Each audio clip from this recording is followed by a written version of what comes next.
Assalamualaikum warahmatullahi wabarakatuh. Selamat pagi. Perkenalkan, nama saya M. Hasanuddin dari kelas TIFRP 19C, Sekolah Tinggi Teknologi Bandung. Di sini saya akan mencoba menjelaskan beberapa fungsi dari program yang saya buat. Sebelumnya, saya meminta maaf kepada dosen yang bersangkutan.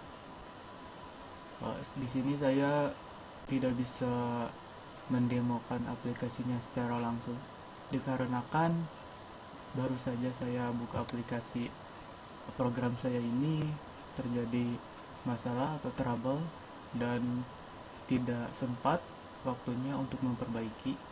Maka di sini saya cukup menjelaskan fungsi-fungsinya di NetBeans-nya. Baik, saya akan langsung masuk ke aplikasi NetBeans-nya.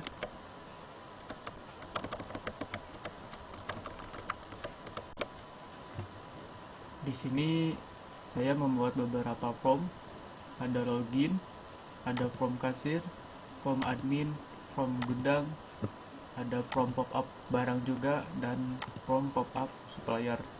Ada juga di sini struk atau cetak struk menggunakan e-report. Itu ada laporan keuangan dan report faktur penjualan. Saya akan menjelaskan dari awal, dari login. Di sini ada tampilan login. Nanti pengguna akan disarankan memasukkan username sama password. Dengan catatan username sama password ini sudah tercatat di database. Nanti akan ada pengecekannya juga ke database. Pengguna mengisikan username-nya dan password-nya ketika login dengan username kasir dan hak aksesnya sebagai kasir. Itu akan masuk ke form kasir. Apabila username-nya petugas gudang atau nama pengguna dan passwordnya sekian, hak aksesnya petugas gudang, itu akan masuk ke form petugas gudang. Begitupun untuk yang admin. Di sini saya akan perlihatkan untuk database-nya. Untuk database user, di sini ada admin dengan username admin, hak aksesnya itu admin master, berarti masuk ke form admin. Dan ada username Hasan dengan password sekian dan hak aksesnya petugas gudang, itu akan masuk ke form gudang. Ada username Adam dengan password sekian dan hak aksesnya kasir, dan maka itu akan masuk ke form kasir. Masuk lagi ke NetBeans-nya. Nah, ketika misalkan di sini kita akan memasukkan admin terlebih dahulu, dan passwordnya di sini 123 45. Ketika login, itu akan masuk langsung ke form admin di sini. Untuk tampilan pertamanya seperti ini. Di form admin ini ada beberapa menu di form admin ini. Yang pertama itu ada beranda sendiri. Ini tampilan berandanya. Di sini saya membuat main panel, jadi tidak ada maksudnya tidak ada form baru main. Nanti akan klik pembelian. Nah, di pembelian ini sebelumnya admin harus memasukkan data user terlebih dahulu. Mengapa? Karena di data user ini akan dibuatkan data-data user dan begitupun data barang yang akan tampil di form pembelian tadi. Di sini ID supplier tidak bisa diubah. Ini auto increment, sudah ditentukan. Nama perusahaannya dimasukkan, nomor telepon, alamat, ID barang itu auto increment, nama barang sama harga beli. Ketika ditambahkan akan muncul di tabel dan secara otomatis tersimpan di database supplier, dan data-data barang yang ini akan tersimpan di database barang. Ini saya akan perlihatkan. Saya sudah membuat satu supplier dan barangnya. Nah, di sini ada database suppliernya, barangnya sekian sekian sekian. Terus sesudah membuat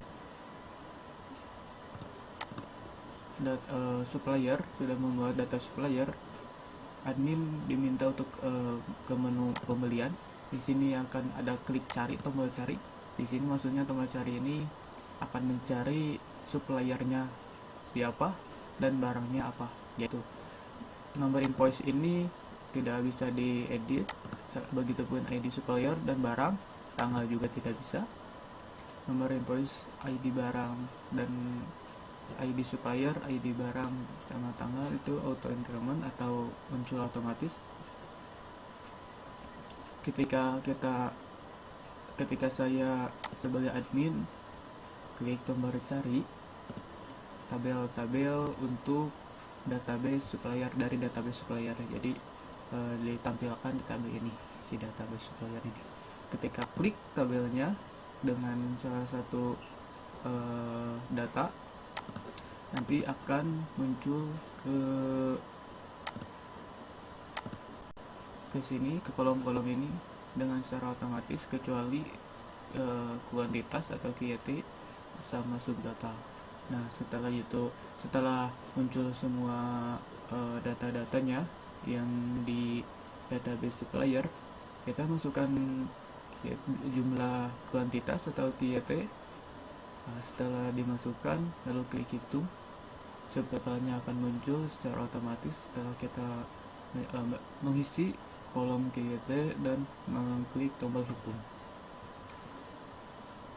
Ketika tombol tambah diklik, itu secara otomatis data-data yang tadi sudah kita buat akan tersimpan di tabel ini dan tersimpan juga di database. Nah, selanjutnya karena kuantitas sudah ditentukan dan kuantitas ini akan menjadi stok di database barang, dan harga ini akan menjadi harga beli di database barang, dan total ya nanti di barang sendiri ada harga jualnya.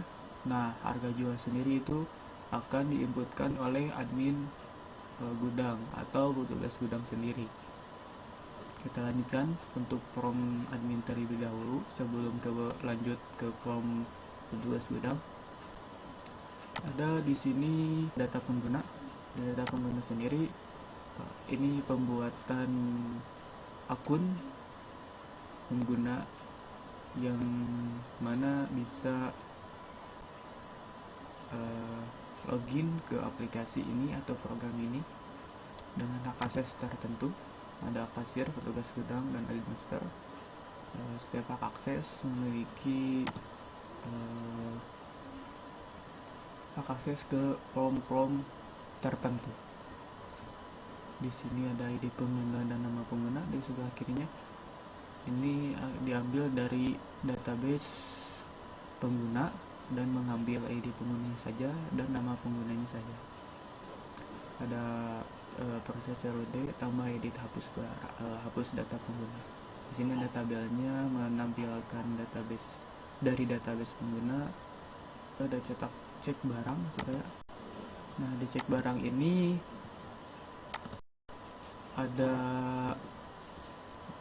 ada dua tombol, ada cari sama batal. Nah, untuk kolom cari ini disortir barang-barang dengan nama tertentu. Jadi misalkan nih, saya akan mencari dengan barang sabun. Nanti di tabel ini hanya akan menampilkan barang yang bernamakan sabun, seperti itu. Ketika klik icon cari, ini akan disortir menurut nama barangnya. Ketika batal, otomatis ini akan terhapus sendiri dan si tabel ini akan terset default. Begitu. Kita masuk ke laporan keuangan. Di laporan keuangan ini ada dua tabel dan beberapa teks file. Maksudnya tabel pertama ini ada tabel penjualan.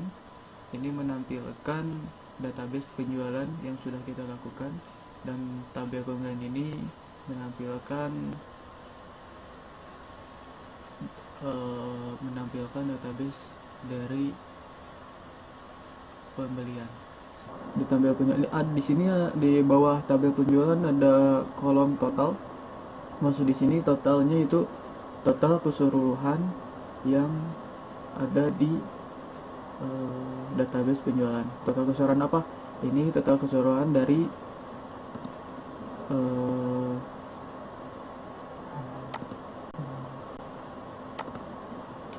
total keseluruhan dari total ini.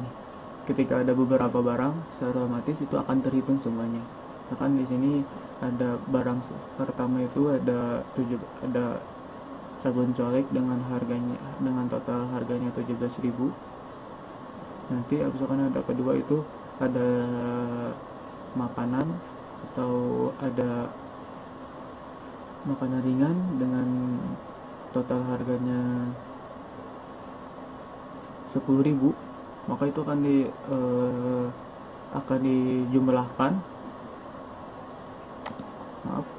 dijumlahkan, ditotalkan, dan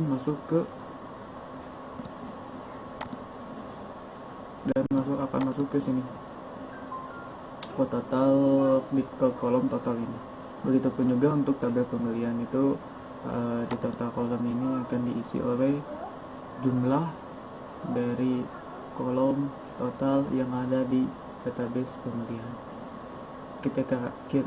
Ketika saya klik jumlah, secara otomatis kedua kolom total ini, total penjualan sama total pembelian, akan dijumlahkan atau dikurangkan untuk melihat keuntungan bersih yang didapat.